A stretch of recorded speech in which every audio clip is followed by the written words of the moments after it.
السلام علیکم ورحمۃ اللہ۔ لاہور میں ایک دربار ہے جسے لوگ کہتے ہیں داتا دربار، اور اس میں جو ایک بزرگ ہیں جن کا نام ہے سید علی ہجویری، ان کو لوگ کہتے ہیں داتا گنج بخش۔ اور وہاں پہ یہ ہوتا ہے کہ ہزاروں لوگ آتے ہیں اور ان کو سب کو لنگر تقسیم ہوتا ہے، اور سارے کے سارے وہاں بھوکے آتے ہیں اور پیٹ بھر کے جاتے ہیں۔ تو لوگ اس وجہ سے انہیں داتا کہتے ہیں اور کہتے ہیں کہ یہ تو بڑی کرنیاں بھرنیاں والے ہیں، یہ تو ان کی تو بڑی شان و شوکت ہے، یہ تو لوگوں میں رزق بانٹتے ہیں۔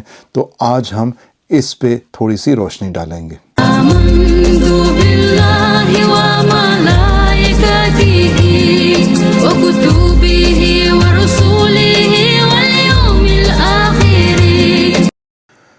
جی، اس وقت جو دنیا میں سب سے بڑی چیریٹیز کام کر رہی ہیں انہیں کافر لوگ چلا رہے ہیں، اور ان کے ذریعے سے ہزاروں نہیں بلکہ لاکھوں لوگوں میں رزق تقسیم ہوتا ہے۔ اور وہ ایسے کرتے ہیں کہ وہ والے ممالک جہاں پہ بھوک ہے اور جہاں پہ کوئی نہ کوئی آسمانی آفت آ گئی ہے جس کی وجہ سے وہ سارے کے سارے پرابلم میں ہوتے ہیں، تو یہ آرگنائزیشنز جو چیریٹی والی ہیں یہ پوری دنیا میں پھیلی ہوئی ہیں، انہیں کافر لوگ چلا رہے ہیں، اور اس میں سے وہ سارا پھر وہی اسی طرح چندہ اکٹھا کرتے ہیں اور ان لوگوں کی مدد کرتے ہیں، ان لوگوں کو رزق تقسیم کیا جاتا ہے۔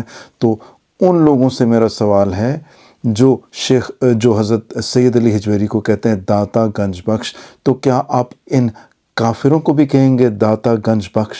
سورہ انعام آیت نمبر 50، اعوذ باللہ من الشیطان الرجیم، بسم اللہ الرحمن الرحیم۔ قل لا اقول لكم عندي خزائن اللہ ولا اعلم الغیب ولا اقول لكم انی ملک۔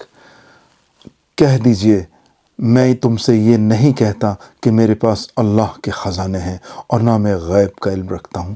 تو یہاں پہ اس آیت میں سورہ انعام کی آیت نمبر 50 میں تو یہ بتایا گیا ہے کہ آپ صلی اللہ علیہ وسلم کے پاس بھی اللہ سبحانہ و تعالیٰ کے جو خزانے ہیں، رزق کے خزانے یا اور کسی چیز کے بھی خزانے، وہ آپ صلی اللہ علیہ وسلم کے پاس نہیں ہیں۔ تو یہ شیخ حضرت سید علی ہجویری کے پاس کہاں سے یہ خزانے آ گئے رزق کے؟ اس کے بعد سورہ سبا آیت نمبر 24 میں بھی آپ دیکھ لیجئے، کہہ دو تمہیں آسمانوں اور زمینوں میں سے کون رزق دیتا ہے؟ کہو اللہ۔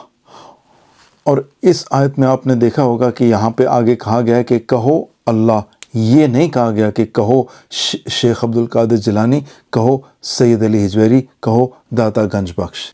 اس کے بعد انڈیا میں ایک دربار ہے، وہاں پہ کہا جاتا ہے کہ یہ غریب نواز ہیں، حضرت خواجہ معین الدین چشتی کو کہا جاتا ہے۔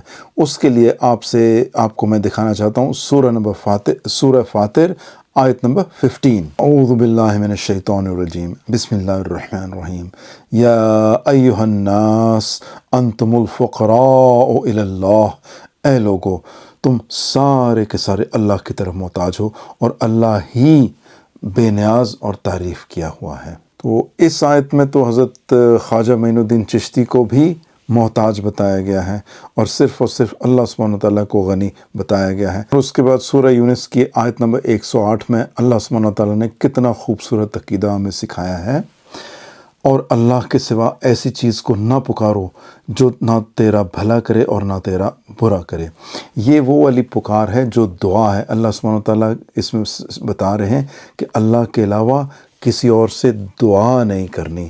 تعاون آپ کر سکتے ہیں کسی سے بھی جو آپ کے سامنے موجود ہو، آپ اس سے مدد کے لیے کہہ سکتے ہیں، مگر اللہ سبحانہ تعالیٰ کو غیب میں پکارنا، دل میں پکارنا، اونچا پکارنا، دنیا کی کسی بھی ملک سے پکارنا، بے شک پوری کی پوری انسانیت بیک وقت اونچا پکارے یا دل میں پکارے، سارے کے سارے انسانیت کی سننے والا اور ان کی حاجات کو پورا کرنے والا کون؟